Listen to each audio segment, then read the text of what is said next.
Juan, encantado de recibirte. Perdóname, ando medio resfriadillo. Eh, es un placer recibirte. Placer mío. Hablar del INA, una institución clave para el desarrollo, la parte técnica. Así es. Una parte técnica muy diferente a la que era en los años que se crió. O sea, cuando estaba Alfonso Carro en tiempo de Chick Orlich, era otro mundo. Ahora es el mundo de la tecnología, el mundo del metaverso, de la nube, de la tecnología. Y esa es la demanda ahora. O sea, y eso es lo que anda buscando un mundo en que ya se requiere inglés. O sea que no podés dejar de ofrecer inglés. Más que en el MEP, no sacan, ¿cómo se llama? Ni de bachillerato, con apenas si acaso un 5, un 6%, con un inglés muy básico. ¿Va? No hablemos de matemáticas, ahora acaba de salir ahí que la UCR apenas el 5% de los que aplicaron aprueban las exigencias de matemáticas, ¿va? Matemáticas básicas. ¿Va? Tenemos también por otro lado todo lo que es educación dual con ciertos entrabamientos, ¿verdad? Todavía que debiéramos de ver cómo aplicamos parte de las cuotas que ponen las empresas grandes a la cuota, a una reducción a lo que le corresponde a pagar al INA. Bueno, como una nota de crédito, pongámosle así. Y no seguir cobrando 100 y pico mil de pesos, ¿verdad? Que ahora son 200 y pico dólares, ¿verdad? Sí, y que tenemos que llegar a tener una masificación de la educación dual, que es un gran apoyo a vos en la capacitación y formación, ¿verdad? Cuando llegaste apenas habían 8 o 9 casos, no sé, ahora hay 40, pero eso no es nada en el territorio de empresas, ¿verdad? Igual siento que estuve viendo en la página web de ustedes la cantidad de cursos que tienen, 600 y pico de cursos, ¿verdad?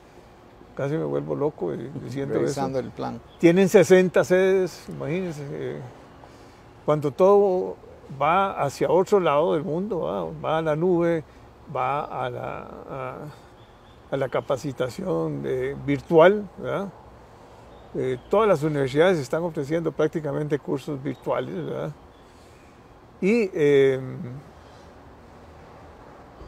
Y por otro lado, ustedes invirtiendo en real estate, ¿verdad? Porque creo que son el que tiene más real estate que un banco, ¿verdad?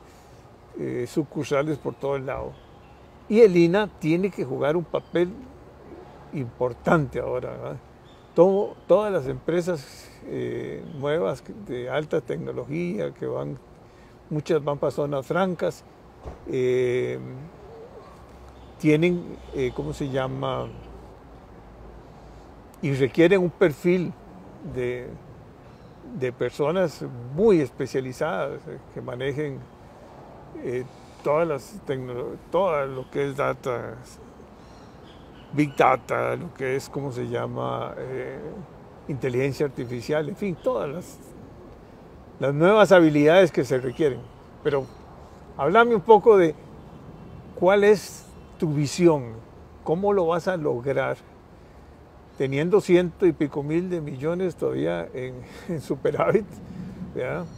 Con un ingreso muy alto, también con una estructura muy rígida, porque yo sé lo que es la administración pública, ¿verdad? Yo creo mucho en la tercerización de servicios. Me parece a mí que hay que buscar alianzas, ¿verdad? Bueno, la educación dual es una alianza muy importante, porque ahí van a estar los muchachos y muchas empresas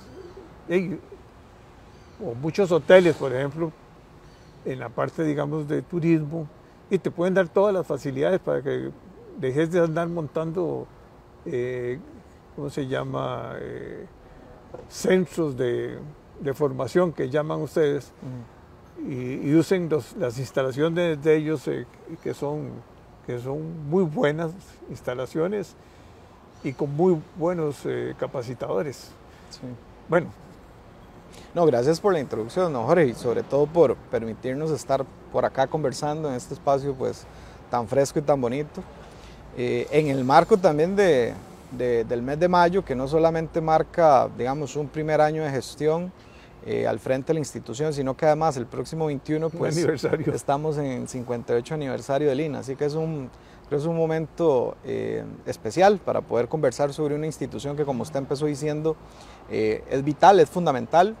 Soy alguien que está completamente seguro de que lo ha sido a lo largo de estos años atrás, y que quizá hoy, más que nunca, el INA debe dar un paso al frente y tomar un rol mucho más protagónico en la generación de talento humano, enfocado justamente en esas áreas de alta demanda y de esas áreas que son intensivas en la generación de empleo. Esto yo quisiera ponerlo en un contexto que para mí es completamente necesario, y es el tema de la famosa revolución 4.0, o incluso algo que a diferencia de hace unos años, que para que hubiera una revolución entre otra pasaban décadas, ahora el cambio es completamente disruptivo y trepidante en cuanto a su velocidad de implementación. La tecnología cada 2, 3, 4, 5 años nos exige estar haciendo variantes, ¿verdad? Hace muy poquito estábamos hablando sobre algunos aspectos de inteligencia artificial y cómo la veíamos y cómo podía terminar manifestándose, y hoy se manifiesta en otra. Y ahora en el teléfono, ¿verdad? Está. Exacto, entonces cuando hablamos de esto, dentro de la lógica contexto que usted mencionaba, ciertamente el INA se constituye y se crea bajo un modelo de desarrollo, digamos, productivo del país muy distinto al que tiene hoy. Y si nos ponemos a pensar qué ha pasado en el INA a lo largo de estos 58 años, tendría que decirle yo a usted que el INA solamente ha vivido un cambio en su estructura organizativa en 58 años, a pesar de que el modelo de desarrollo que teníamos cuando se creó, que podríamos hablar de un tema de desarrollo de una economía muy interna, pero en exportación éramos todavía productores de monocultivo, ¿verdad? En cambio hoy tenemos una malla súper sofisticada y diversificada en cuanto al tipo de productos que exportamos, y el peso que estos tienen dentro de la productividad del país, bajo la lógica de zonas francas, o el cambio que hemos tenido también con un modelo económico exitoso como es el turismo sostenible que tenemos, y otros ejemplos que podríamos señalar, nos invita por supuesto a pensar, bueno, ¿y por qué entonces mantener una estructura tan inmutable en el tiempo cuando los retos son mayúsculos, ¿verdad? Y cuando hablo de retos grandes, ni siquiera pienso en que es un tema únicamente de Costa Rica y que ha sido producto de malas decisiones en los últimos 15, 20 años. Creo que un exdirector del Banco Mundial hablaba de que estamos en déficit de talento humano en el mundo, ¿verdad? ¿Y esto por qué? Porque todos los informes de Banco Mundial, de Foro Económico Internacional, los mismos que ha elaborado la OCDE o la OIT, siempre hablan de que va a haber una destrucción masiva de empleos, pero a su vez va a haber una generación de nuevos. Que siempre en los números nos dice que va a haber un saldo neto positivo, pero el secreto en esto está en el tipo de empleos que se van a crear, ¿verdad? Porque hay muchos que, digamos, en la parte operativa desaparecen porque son solucionados a través de la automatización, que es algo que está muy en tendencia. Aquí nomás en Liberia tenemos la planta de la Coca-Cola, que funciona en toda su línea de producción automatizada, en donde ya hay muchas partes en donde sí, el técnico va a calibrar la máquina, apretar un botón, pero las máquinas resuelven algo que antes resolvían 5 personas. En un carro ahora es una computadora, nada más la que dice todo. Exacto, entonces es el tipo de empleos que se va a generar y el tipo de cualificación o calificación de ese tipo de empleos, en donde el nivel técnico va en aumento y donde deberíamos de enfocarnos, como usted lo señala, no solamente en generar técnicos, sino además generar los técnicos en esas áreas que son clave. Entonces yo le menciono lo del tema de la revolución industrial porque además es este fenómeno o este hito socioeconómico mundial que nos generó también una discusión a nivel de Asamblea Legislativa entre en la legislatura pasada, entre el 2018 y creo que el 2020, que es cuando termina de aprobarse la reforma Lina, que se da una reforma Lina que sienta las bases justamente para poder empezar a hacer los cambios que nosotros estamos trabajando justamente hoy.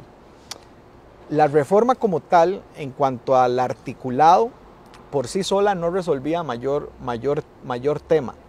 Da herramientas nuevas, valiosas, en la línea de lo que usted mencionaba. Por ejemplo, hay un artículo que se llama 21 bis, que permite, digamos, el resolver en el corto plazo, el poder darle una beca a un estudiante para que vaya a un centro de formación, sea público o privado, para que pueda matricularse en un curso o un programa en el que tal vez el INA no tiene la capacidad de resolverlo y el mercado está solicitando un número importante de personas. Esto nosotros lo hemos estado implementando durante este primer año, porque a pesar de que es una ley, lo cierto es que usted sabe que el proceso de la creación de las leyes no nos permite invertir en sistemas previamente, o no nos permite presupuestar, o no nos permite alinear los ejes estratégicos y de planificación de la institución hasta que la ley sea una realidad, ¿verdad? Entonces hay una serie de cambios y ajustes en sistemas tecnológicos, en reglamentación interna y una serie de ajustes que nosotros los hemos venido depurando y poniendo a punto para que este año, ya con un porcentaje de presupuesto asignado, nosotros podamos empezar a ejecutar lo que es la ley 21 bis. A veces la gente dice, oye, pero la reforma de Lina fue en el 2021, ¿por qué todavía no ha pasado? Bueno, resulta y sucede que las leyes normalmente, una vez que se vuelven una realidad, suponen un reto para la administración pública que ya lo estamos solventando. Un reglamento. Ya estamos bastante avanzados y ya este mismo año tenemos presupuesto asignado para que entre agosto y octubre, en esos meses, ya se dé el proceso de convocatoria, se dé el proceso de asignación y también se dé el proceso de ejecución de este tipo de becas. Que tal vez este año no vaya a ser un número exorbitante, pero ya preparamos todas las bases para que el próximo año pueda soportar un número mayor de personas. Eso como uno de los grandes aciertos de la reforma de Lina.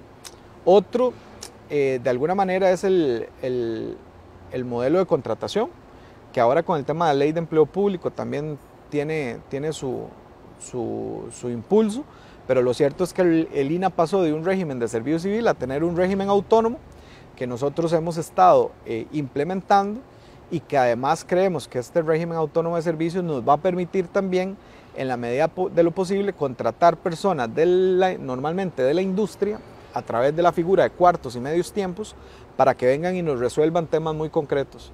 O sea, un curso muy especializado en un área, por ejemplo, de ciencia de datos o en un área de inteligencia artificial o en estas áreas donde no necesariamente nosotros tenemos a todo un staff de personas expertas en esto, pero que podríamos resolver contratando gente especializada de la industria para que nos apoye a dar unos cursos en diferentes sedes que se estén requiriendo o bajo la coordinación y articulación con empresas privadas que nos digan, vea, ocupo 20, 30 personas en estas áreas, si usted me las forma, yo las contrato.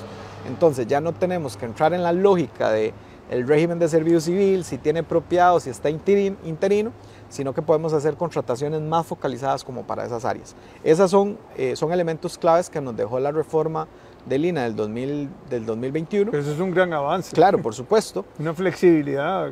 Exacto. Y ahora mismo nosotros hemos tenido que estar justamente comiéndonos esa primera curva de implementación que no nos permite dar resultados en lo inmediato, pero que estamos resolviendo para que esté al servicio de la institución y que se mantenga sólida, ¿verdad? Porque la implementación es clave. A veces el proceso de la creación de la ley es rápido, pero la implementación se lleva ese periodo de tiempo porque hay que trabajar un cambio cultural, hay que trabajar con entes fiscalizadores, hay que definir este tipo de cambio en sistemas que mencionaba anteriormente, pero lo importante es que ya estamos para que este mismo año eso quede implementado y podamos empezar a ejecutarlo, pero sobre todo el otro año podamos dedicarle también un número importante de recursos para lograr esa flexibilidad que tanto se requiere. pero además la reforma también sentó, digamos, en la exposición de motivos, sentó esa necesidad de empezar a trabajar en un cambio de modelo de gestión. Y eso es algo que nosotros hemos venido haciendo. Una de las primeras tareas que yo me puse a hacer al momento en el que el presidente me dio la oportunidad de estar dirigiendo la institución fue conformar un portafolio de proyectos bajo la lógica de un CEO, ¿verdad?, que construye su visión estratégica, se la plantea a la junta directiva y le dice, vean, esto es hacia donde nosotros deberíamos de ir. La junta directiva lo conoció, lo aprobó de forma unánime, incluso en esa sesión tuvimos la presencia del presidente de la República, y ahora el quehacer de la junta directiva, en lugar de enfocarnos tanto en temas administrativos, operativos, ¿verdad?, que tanto desgastan, estamos enfocados en tomar decisiones para que ese portafolio de proyectos sea una realidad. Dentro de ese portafolio de proyectos está la implementación de la ley con las figuras de cuartos y medios tiempos que le mencionaba, becas 21 bis, también el tema relacionado con el fortalecimiento del inglés. Hemos estado haciendo unos ajustes, por ejemplo, que aunque sabemos que tenemos retos importantísimos a nivel país, con la lógica del sistema de educación, donde el MEP tiene 1 millón de estudiantes y nosotros recibimos personas donde no solamente debemos de dotarlas de habilidades y competencias para esos puestos de trabajo que se están demandando, sino que es que la mayoría de esos puestos de trabajo también requieren inglés. Entonces tenemos que ir haciendo como una carrera de relevos para poder irles ayudando con mejorar su perfil de inglés, ojalá logrando un B2 o un C1, si fuera en el caso más exitoso, y así garantizar que puedan incorporarse al mercado laboral.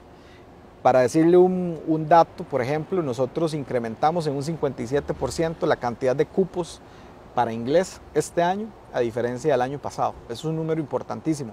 Estamos hablando de más de 12.000 personas que hoy más de 12.000 cupos, perdón, que hoy están siendo utilizados por diferentes personas a nivel del país para poder avanzar de un inglés básico a un inglés intermedio o un inglés avanzado. Cuando el INE normalmente andaba por datos de 4.000, 5.000 cupos, 6.000 cupos en algún momento. Hoy estamos hablando de 12.000 cupos. Esperamos con la implementación de cuartos y medios tiempos también poder aumentar este número de cupos en los próximos meses, porque sabemos la importancia del inglés, sabemos el reto que hay en inglés, pero si queremos seguir siendo competitivos, si queremos llenar esos puestos vacantes que nos dicen las empresas que hay, pero que no logran llenar porque no tenemos gente con un B2 o un C1, entonces ahí también estamos enfocados. Y el otro gran tema que le mencionaba es el del modelo de gestión. El modelo de gestión, que ya es una decisión de junta directiva avanzar en un cambio del modelo, que no es otra cosa que revisar esa estructura organizativa del INA, que en las áreas técnicas, por decirlo así, hoy está conformado por 12 núcleos que se llaman, o podemos entenderlos como 12 cajitas, que uno es de turismo, otro es de mecánica, otro es eléctrico, otro es de tecnología de materiales, otro es de metal mecánica, otro es de cultura, artesanías, otro es de textil, ¿verdad? Y ahí son 12 núcleos que en realidad hoy en día todas las tendencias nos dicen que deberían de trabajar de manera transversal, porque, por ejemplo, ya tenemos casos exitosos en donde hoy yo tengo sentados a 5 de esos jefes de núcleo trabajando con el clúster de la industria de dispositivos médicos, porque resulta que una misma ocupación o un mismo puesto de trabajo puede requerir conocimientos de todos los núcleos. Cuando antes en el INA usted requería eso, los núcleos le decían, ah, no, eso tiene que verlo con este. Y llegaba allá, ah, no, esto tiene que verlo con esto. Ah, no, esto tiene, ¿verdad? Entonces, pasaban las empresas de un lado para el otro, se volvían locas, se aburrían y no terminaban resolviendo nada. Hoy ya los tenemos trabajando de una forma articulada entre ellos, con los sectores clave, como decir, el clúster de industria médica. Hemos estado teniendo cercanía con el clúster también de ciberseguridad, y con las cámaras empresariales y los sectores claves que nos pueden ayudar a tener esa retroalimentación, pero para que eso sea sostenido en el tiempo realmente requerimos de un análisis del modelo de gestión. El único cambio fuerte que lo tuvo en tiempos de doña Clara Sommer, por allá de los 90s, ¿verdad? Eso quiere decir que de los 90s a hoy básicamente ha pasado una vida. Yo tengo 35 años. En aquel momento estaba muy pequeño, y desde eso el INA no ha tenido cambios importantes, a pesar del cambio radical que ha tenido el modelo, la economía, el modelo de desarrollo de Costa Rica. Entonces nosotros fuertemente estamos apostando a que en esta administración desarrollamos de manera interdisciplinaria, con gente interna, pero también con conocimiento externo, con buenas prácticas de otras instituciones. Tenemos gran relación con países como Corea, como Colombia, como Brasil, que nos pueden dar una retroalimentación importantísima. Estamos dentro de una red de buenas prácticas que se llama WorldSkills, que básicamente es como la OCDE de las habilidades técnicas, buscando que el modelo Skills nos permita permearlo dentro de la institución, justamente para darle un vuelco a la forma en que el INAH gestiona sus servicios en favor de las personas y las empresas. Pero eso es un poco para esa pequeña introducción de la visión estratégica que estamos tratando de implementar en esta Y en realidad virtual estás pensando ya, porque la educación va para la realidad virtual. Claro, ahí, si me permite, yo lo ligaría mucho con lo que usted mencionaba de educación dual, ¿verdad? Educación dual, bajo la lógica de un marco normativo novedoso que es del 2019, que supone una serie de normativa que está ahí, que hay que respetarla, pero que permite o que nos da grandes oportunidades en el tema de empleabilidad. Yo le voy a poner un ejemplo. Nosotros hoy tenemos educación dual con una empresa que es Westin Conchal, que es en el sector turismo, que es es un área de donde yo vengo, del turismo, y es donde yo estoy convencido que es completamente orgánico la educación dual. Creo que no hay industria donde la educación dual no calce desde el primer día o que su implementación no sea más sencilla que en el turismo. Y el secreto y los resultados que tenemos en educación dual es que más del 90% de la gente se queda trabajando. Las empresas... Y con buenos salarios. Y con buenos salarios. Las empresas reducen el tiempo o los recursos que invierten para el reclutamiento. Tienen una curva menor de aprendizaje de la gente, o sea, no la tienen porque desde el día 1 en que deciden contratar a un estudiante de educación dual, saben que esa persona llega a producir. Tienen un menor porcentaje de rotación de personal porque el estudiante que está en educación dual empieza a interiorizar la cultura de la empresa y se empieza a enamorar de la empresa desde antes de ser trabajador. Entonces, cuando ingresa a trabajar, ese periodo le permite sentir un nivel de compromiso mayor con la empresa y la organización, y entonces la rotación es menor. En fin, hay una serie de elementos que nosotros, con el pasar del tiempo, estoy seguro, vamos a poder sentar una línea base, como ya la tiene Alemania, que es cuna de la educación dual, en donde Alemania sabe que se reduce, digamos, en un 80% la cantidad de recursos económicos que se invierte para procesos de outsourcing, por ejemplo, en materia de recursos humanos. Ahora mismo nosotros no tenemos esa línea base, pero tenemos que irla construyendo como parte de las motivaciones para que las empresas confíen en educación dual. Westin solamente hoy está ejecutando con alrededor de 80 estudiantes.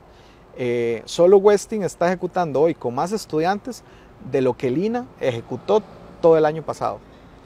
Y si sumamos digamos que pasamos de 3 convenios a más de 40, nosotros el año pasado ejecutamos con alrededor de 30 estudiantes, 40 estudiantes de educación dual. Este año proyectamos más de 400 estudiantes.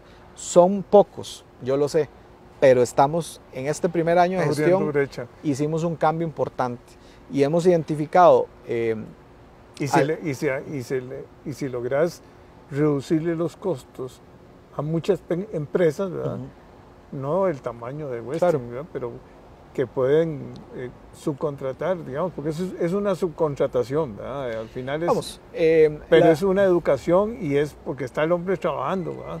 La educación dual costarricense supuso un cambio como fue concebida por los legisladores y no es una relación laboral, ¿verdad? Es una relación civil en donde hay 3 figuras. Está la institución, que es el INAH, puede ser el MEP o puede ser un instituto privado, está el estudiante y está la empresa. Entonces, las empresas pymes que están registradas en el MEIC están exoneradas de cualquier pago.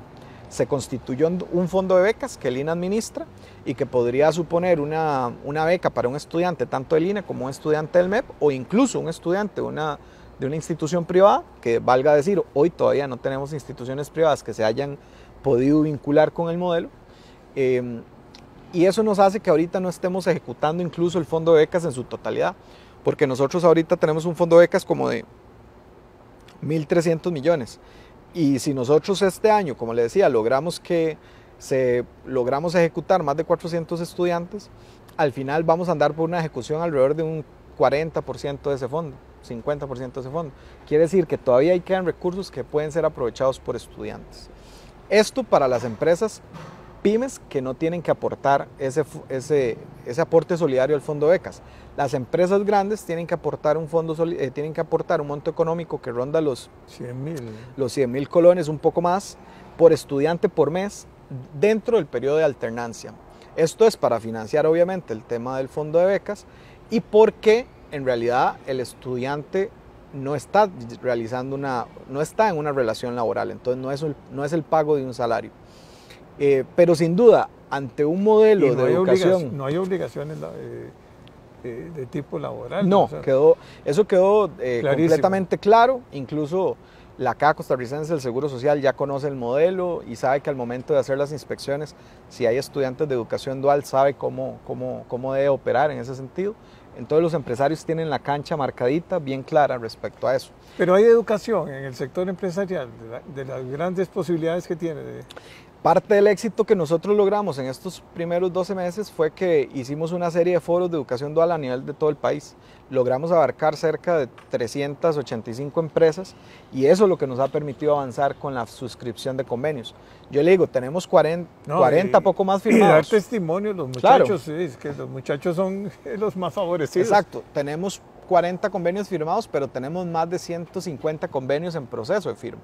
Tenemos convenios con empresas pymes de zonas como La Fortuna, como Monteverde, en área de turismo, como Cóbano, pero también tenemos convenios con grandes empresas como Pozuelo. Ayer Pozuelo compartió un video en donde contaba su experiencia de los beneficios de la educación dual. Tenemos la experiencia, por ejemplo, con Intel, en donde yo siempre me siento súper orgulloso como costarricense de ver que una institución como el INA, cuando se compromete y se pone a trabajar articuladamente, puede llegar a estar y ser un partner clave de una empresa como Intel, e Intel sentirse a gusto con el trabajo con el INA para un programa exitoso como fue Educación Dual con Intel.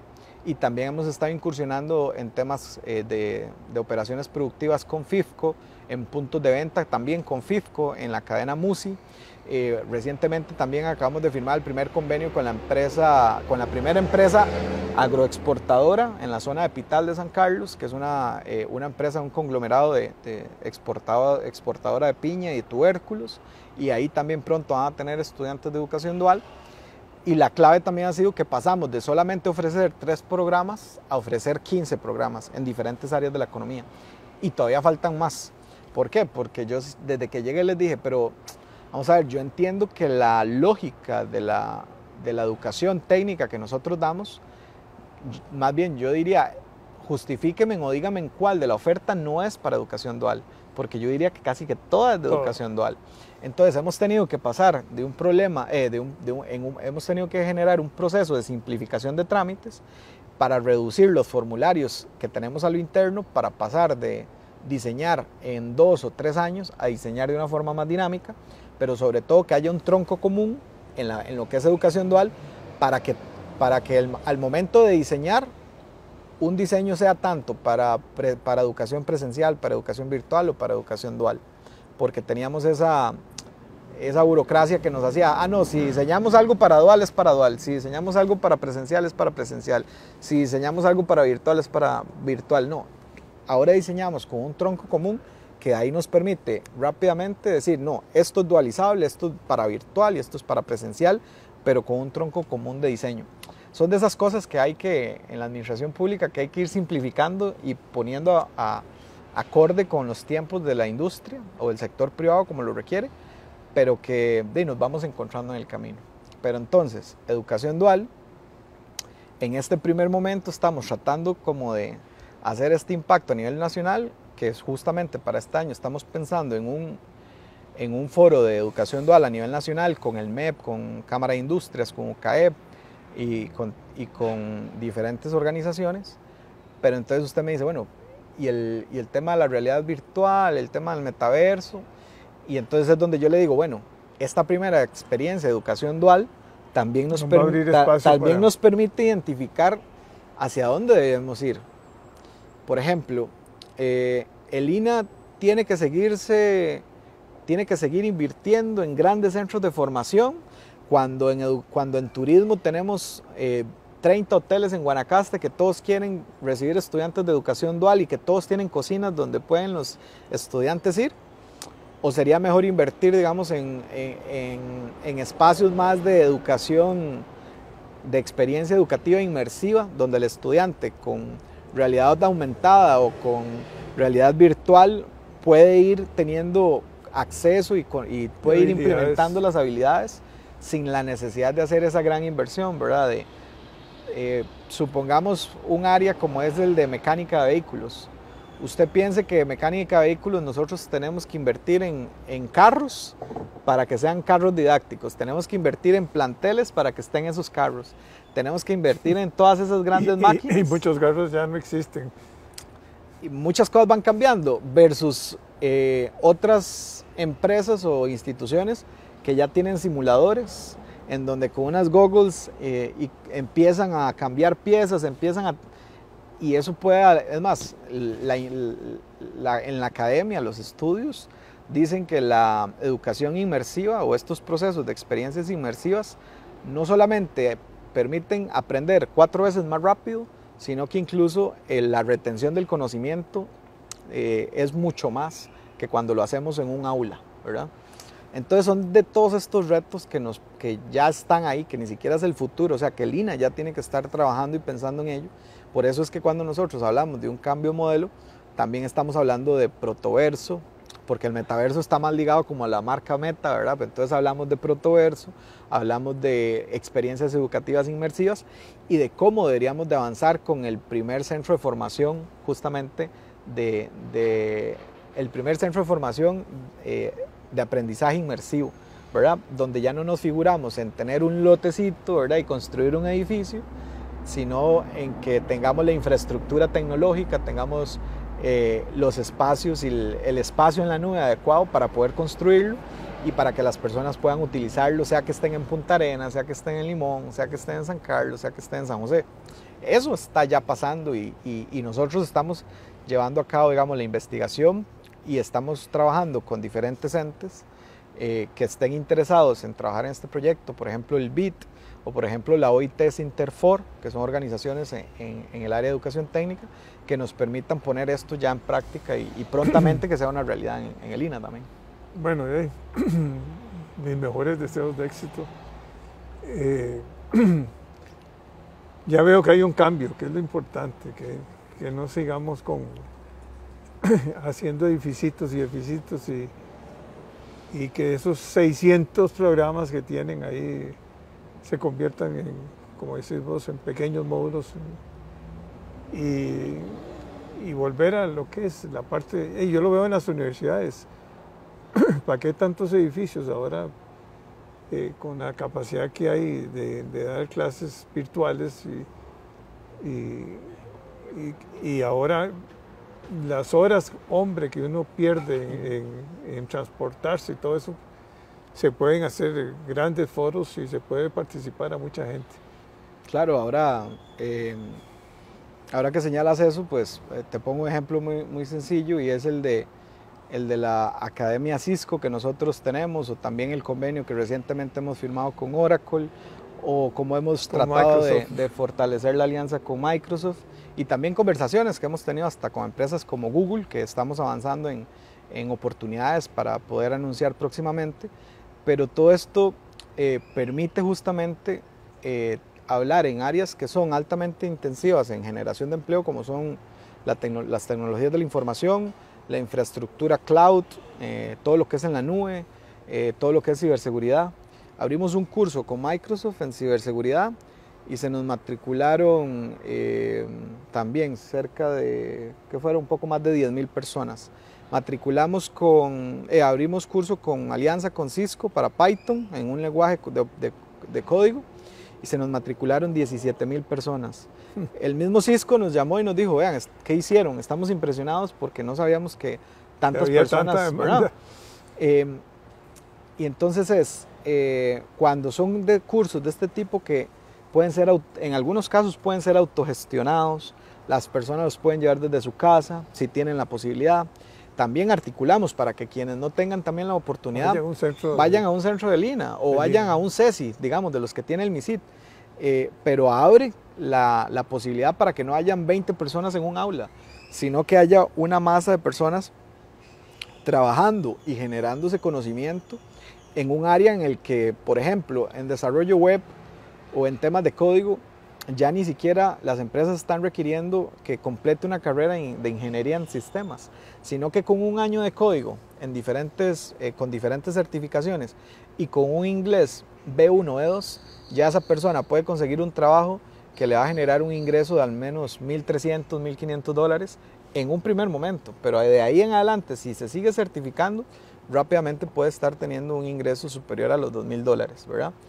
En esas áreas donde además las empresas nos dicen tenemos oportunidades para seguir creciendo. Entonces, no voy a dar el nombre de la empresa, pero hay una empresa que por su modelo de negocio está en una pugna, por decirlo así, con su homólogo de Chile para tratar de traerse cerca de 5,000, 10,000 empleos que tenían subcontratados en la India y que ahora quisieran traerse para Costa Rica y están ahí como en esa competitividad con Chile. Si nosotros como país lográramos darle las herramientas de certificación y de capacidades a cerca de 5,000 personas, podrían tener acceso rápidamente a un empleo en estas áreas. Ahí es donde está la clave y donde nosotros estamos buscando también enfocar nuestro esfuerzo y nuestros recursos para mejorar esa interacción con estas empresas que son casas matrices, pero que al final son las que dominan el mercado en el área de la infraestructura en la nube, ¿verdad? Bueno, yo creo que vamos a tener que volver a conversar. Me encanta saber noticias tan importantes y sobre todo que son 58 años ya y este es el aniversario. Y te deseo lo mejor del mundo. Muchas gracias. Y a la institución. Muchas gracias. Ese es el peso que recae sobre un millennial que está dirigiendo una institución que es clave para el desarrollo de la economía del país, justamente en áreas donde la tecnología y el cambio de esta se vuelve tan importante que sea implementado. Gracias.